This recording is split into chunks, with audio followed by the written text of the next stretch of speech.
వీరమల్లు ఎంటర్టైన్మెంట్తో పాటు ఖుషి లాంటి సినిమాలు, బృందావన్ కాలం లాంటి సినిమాలు, అలాంటి సినిమాలు తీసాం.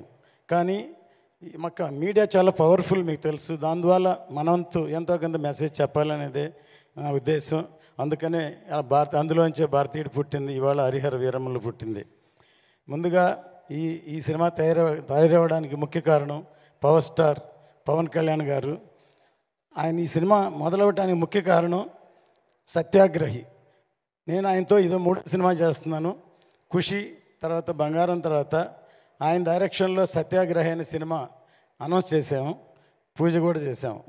సత్యాగ్రహి అంటే అందరికీ, నాకు కూడా తెలిసింది ఒట్టి సత్యాగ్రహం, గాంధీ గారి సత్యాగ్రహాన్ని. ఆయన చెప్పిన తర్వాత నాకు అర్థమైంది Satyagrahi, even I'm ready to die for the justice అని. ఇంత పవర్ఫుల్ ఉందని మేము ఓపెనింగ్ చేసాం. కానీ ఆయన డైరెక్ట్ చేయాలి కాబట్టి ఆయన డైరెక్షన్ చేయలేదు. అందుకని దాని వరకే రత్న గారి సినిమా చేయాలని ముందు వేదాళం అనే సినిమా నేను తమిళ్లో సూపర్ హిట్ అయింది, దాన్ని రీమేక్ చేద్దాం అనుకున్నాం. కానీ అది ఎలక్షన్ వచ్చి చేయలేదు.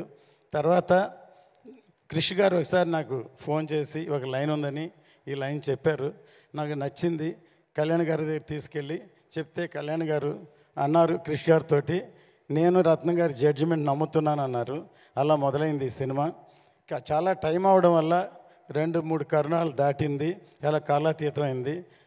అందువల్ల అందరూ టెక్నీషియన్స్ కూడా ఎంతకాలం అయింది కాబట్టి అనుకోకుండా ఎప్పుడో వేదాళం సినిమానే డైరెక్ట్ చేయమని మా అబ్బాయి జ్యోతికృష్ణని కళ్యాణ్ గారు రమ్మన్నారు. కానీ అప్పుడు తను ఒక సినిమా ఆక్సిజన్ చేస్తున్నారు, మధ్యలో ఉన్న నేనే పిలవలేదు.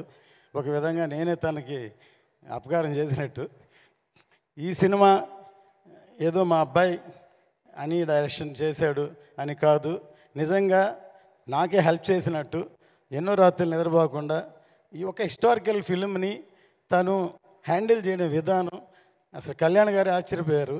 ఎందుకంటే తను +2 చదువుతున్నప్పుడే మన స్నేహం కోసం సబ్జెక్ట్ చెప్పి తమిళ్లో శరత్ కుమార్తో తీసాం. తను లండన్లో వేల్స్ యూనివర్సిటీలో చదువుకున్నాడు.